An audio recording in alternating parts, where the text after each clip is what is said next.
ఒక సినిమా 100 రోజులు ఆడితే ఆ సినిమాను సూపర్ హిట్ అంటాం. 175 రోజులు ఆడితే డూపర్ హిట్ అంటాం. 200 రోజులు ఆడితే బంపర్ హిట్ అంటాం. అదే ఒక 360 రోజులు ఆడితే super duper bumper sensational hit అంటాం. 500 రోజులు ఆడితే ఆ సినిమాని ఏమనాలి?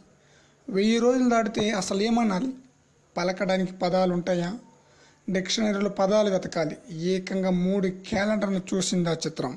ఇంతకు ఆ చిత్రం ఏంటో తెలుసా?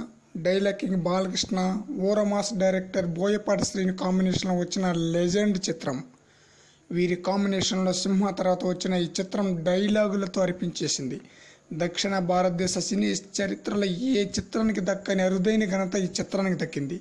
ఆ ఘనత ఏంటంటే ఒకే థియేటర్లో 1084 రోజులు ఆడిన ఏకైక చిత్రం legend.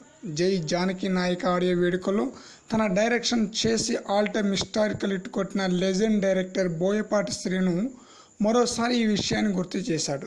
Nobody can reach Balakrishna record. Balakrishna Boyapati శ్రీనుల కాంబినేషన్ కోసం ఫ్యాన్సే కాకుండా సినీ అభిమానులంతా ఎంతగానో ఎదురు చూస్తున్నారు. ఆ సమయం త్వరగా రావాలని ఆశిద్దాం. మరిన్ని మూవీ అప్డేట్ కోసం ప్లీజ్ సబ్స్క్రైబ్ మీ.